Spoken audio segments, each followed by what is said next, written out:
Everest பகுதி 2 உங்களை அன்புடன் வரவேற்கிறது. நம்ம நேற்று வரைக்கும் பார்த்தது தமிழ் சிகரத்தை தொடுவதற்காகவும் சாதனை செய்வதற்காகவும் எவரெஸ்ட் சிகரத்தை தொட வேண்டும் என்று எண்ணம் தோன்றியது. அதுதான் அதுக்கு என்ன அவள் வழியெல்லாம் வகுத்திருப்பா, என்னெல்லாம் பண்ண போகிறா, தொடுவாளா என்ன அப்படின்றத தான் நம்ம நேற்று ஒரு கேள்வியோட அந்த பகுதியை நிறைவு செய்தோம். இந்த பகுதியில் என்ன பண்ணுறான்னா, எவரெஸ்ட் பகுதியை நம்ம தொடரணும்னா அதற்கான பயிற்சிகளை நாம் முறையாக கற்றுக்கொள்ள வேண்டும். இதை பற்றி நமக்கு எதுவுமே தெரியாது, நாம் படித்தோம். ஆனாலும் நமக்கு இப்படிப்பட்ட ஒரு சாதனை புரிய வேண்டும் என்ற எண்ணம் ஓடிக்கொண்டிருந்தாலும் அதற்கான முதல் படியை நாம் எப்படி தொடங்குவது, யாரிடமிருந்து தொடங்குவது, எங்கு தொடங்குவது என்று தமிழுக்கு ஒரே குழப்பமாகவே இருந்தது. சுற்றி சுற்றி தன்னை ஆசிரியர் பணிக்கு சென்று கொண்டிருந்த தமிழுக்கு அங்கு வட்டத்துக்குள்ளேயே இருக்கின்ற தகவல்கள் மட்டுமே வந்ததை தவிர எவரெஸ்ட் சிகரத்தை தொடும் அளவிற்கு அவர்களிடமிருந்து தகவல்கள் எதுவும் கிடைக்கப்பெறவில்லை. அதனால் அவள் ஆழ்ந்த சிந்தனையோடு சில மாதங்கள் இருந்து கொண்டே இருந்தாள். நாம் சாதனை செய்ய வேண்டும், அடுத்தவருக்கும் நாம் சாதனை செய்வது பயனுள்ளதாக இருக்க வேண்டும் என்று முடிவு செய்தோம். சரிதான். ஆனால் நாம் எவரெஸ்ட் சிகரத்தை உயரமான சாதனையை செய்ய வேண்டும், உயரத்தில் இருக்க வேண்டும் என்று எவரெஸ்ட் சிகரத்தை தொடுவதற்கு நாம் முதற்படியை எப்படி எடுத்து வைப்பது, இது யாரிடம் கேட்பது, என்ன மாதிரியான நம்ம எப்படியெல்லாம் இதற்கு பயிற்சிகளை செய்வது, மேற்கொள்வது என்று ஒரு ஆழ்ந்த சிந்தனையிலே 1, 2 என 3 மாதங்கள் கிடந்தன. அதற்கு பிறகு முதலில் அதாவது உயர தூரத்தில் இருக்கும் மலையை நாம் தொட வேண்டும் என்றால் அதற்கான மலைகளை ஏறுவதற்கான போட்டிகளை நாம் கலந்து கொள்ள வேண்டும், அல்லது அதற்கான மலைகளை ஏறுவதற்கான பயிற்சிகளை செய்ய வேண்டும். சரி, இங்கே இருக்கும் பொழுதே நமக்கு ஆக்சிஜன் லெவல்லாம் கம்மியாக இருக்குது. அவ்வளோ உயரத்தில் போனோம்னா நிச்சயமாக உயிரை போக போக ஆக்சிஜன் லெவல் கம்மியாகும்.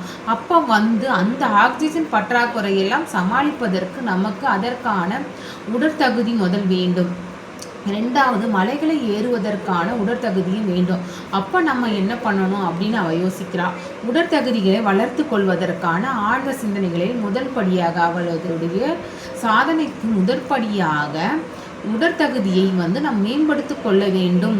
எப்படிப்பட்ட சிக்கல்களில் இருந்தாலும் ஆக்சிஜன்கள் குறைவாக ஏற்பட்டாலும் நாம் அதை சமாளிக்கும் அளவிற்கு நமது உடலை மேம்படுத்தி பக்குவப்படுத்தி கொள்ள வேண்டும். அதற்கு கடுமையான பயிற்சிகளை மேற்கொள்ள வேண்டும் அப்படின்னு தமிழ் யோசிக்கிறாள். நிச்சயமாக இதில் நம்ம முதல் படி எடுத்து வைப்போம். அப்படின்றதுனால அருகில் இருக்கும் சிறு சிறு மலைப்பகுதிகளை ஏறுவதற்காக பயிற்சிகளை மேற்கொண்டாள். அந்த பயிற்சிகளில் ஏறும்போது மிகவும் இதுவரை அவள் பயிற்சிகளை மேற்கொண்டதே இல்லை, எந்த பயிற்சிகளுமே மேற்கொண்டதில்லை. அதுவும் மலையேறும் பகுதியில் மிகவும் கடுமையாக இருந்தது. மேலே செல்ல செல்ல அவளுக்கு ஆக்சிஜன் குறைவாக ஏற்படும் என்ற எண்ணமும் தெரியும். ஆனால் அதற்கான உடற்தகுதிகளையும் வளர்த்து கொள்ள வேண்டும் என்ற எண்ணமும் அவளுக்கு ஆழ்ந்து மனதை உறுத்தி கொண்டே இருந்தது. நிச்சயமாக நாம் உடல் பயிற்சியை நாம் மேற்கொள்ள வேண்டும் என்று கடுமையான பலவிதமான உடற்பயிற்சிகளை அவள் மேற்கொண்டாள்.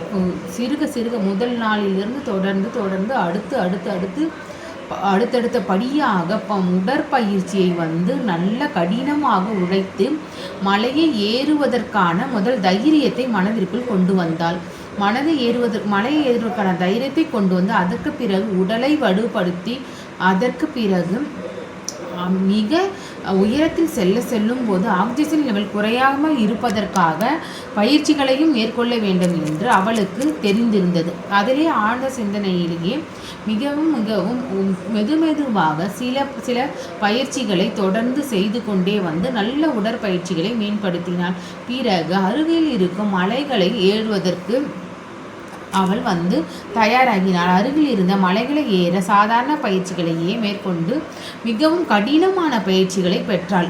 அதாவது ஆக்சிஜன் பற்றாக்குறை உடலை தகுதியாக முதல் ஏற்றுக்கொண்டால் அடுத்து ஆக்சிஜன் பற்றாக்குறையை சமாளிப்பதற்கு அதற்கான மூச்சு பயிற்சிகளையும் அதற்கான உயரங்களை தொடுவதற்கான பனிச்சறுக்குகளிலே எப்படி நாம் சமாளிப்பது, குளிரை நாம் எப்படி சமாளிப்பது. ஆமாம், சாதாரண குளிர்காலங்களிலேயே நாமெல்லாம் நம்மளுடைய உடம்பை தக்க வைத்து கொள்ள முடியாது. சாதாரணமாக ஒரு ரூமுக்குள்ளே நம்மளை போட்டு வச்சிட்டோம்னாலே அதாவது 1 மணி நேரம் 2 மணி நேரமே மூச்சு விட முடியாமல் ஆக்சிஜன் லெவல் கம்மியாகிற அளவுக்கு நமக்கெல்லாம் பதற்றங்கள் ஏற்படக்கூடியதாக இருக்கும். அதனால அவளை நினச்சா பனிச்சறுக்குகள், அதுவும் உயரமான மலைப்பகுதிகளில் அடர்ந்த மலைப்பகுதி அதுவும் அவ்வளவு பனிச்சாரல்கள் இருக்கக்கூடிய நிறைந்த இடத்தில் நாம் செல்வதற்கு நமக்கு தேவையான பனிச்சிறகுகளை தாங்கிக் கொள்ளும் அளவிற்கு நாம் உடல் அமைப்பையும் ஆக்சிஜனையும் நாம் அதை பெற்றுக்கொள்ளும் அளவிற்கு அதற்கான மூச்சு பயிற்சிகளும் அதாவது உயரமாக ஏறுவதற்கு உடல் பயிற்சிகளும் நிச்சயமாக அதிகமாகவே நமக்கு தேவைப்படும் என்பதை தமிழ் உணர்ந்தாள். அதனால் மெதுவாக கடினமான பயிற்சிகளை தொடர்ந்து செய்து கொண்டே இருந்தால் 1 நாள் அல்ல, 2 நாள் அல்ல, 3 நாள் அல்ல. ஏனென்றால் ஒரு சிறிய விஷயம் செய்வதற்கே நாம் தயங்கி கொண்டே இருக்க பல காலங்கள் எடுத்துக்கொள்வோம். அதற்கு பிறகு முதற்படி 2ஆம் படி என படிப்படியாக சென்று அந்த உச்சத்தை பெற்று அதுவும் சாதனையாக மாற்றுவதற்கு நம்மில் பலரால் முடியாத வண்ணமே இருக்கிறது. ஆனால் அவர் அப்படி அல்ல. சிறுக தொடங்கி பெரியதாக வெற்றி பெற வேண்டும் என்ற எண்ணத்தில் மெதுவாக 1 நாள் அல்ல, 2 நாள் அல்ல, 3 நாள் அல்ல, 4 நாள் அல்ல, 1 மாதங்கள் அல்ல, 2 மாதங்கள் அல்ல, அப்படி என்று கடந்த 3 வருடங்களாக கடுமையான பயிற்சியிலே ஈடுபட்டால் உடற்தகுதியும் எடுத்துக்கொள்ள மூச்சு பயிற்சி, குளிர்காலத்தில் எப்படி நம் உடலை உறைய வைப்பது, நம் உடலின் எடையை தூக்கி கொண்டு எப்படி அதிவேகமாக மேலே செல்வது, அப்படி என்ன பலவிதமான கடினமான பயிற்சிகளிலே 3 வருடங்கள் தொடர்ந்து மிகவும் சிரமப்பட்டு கொண்டுதான் அந்த பயிற்சிகளை மேற்கொள்ள தொடங்கினாள். அதற்கு பிறகு அவள் என்ன சாதனை செய்தால், எப்படி செய்தாள் என்பதை அடுத்த பகுதியிலே நிச்சயமாக நம்ம பார்ப்போம். மறக்காமல் இந்த கதை உங்களுக்கு பிடிச்சிருக்கோம். நம்ம சேனலை லைக் பண்ணிக்கோங்க, சப்ஸ்கிரைப் பண்ணிக்கோங்க, ஷேர் பண்ணிக்கோங்க. நன்றி. மீண்டும் அடுத்த பகுதியில் சந்திப்போம்.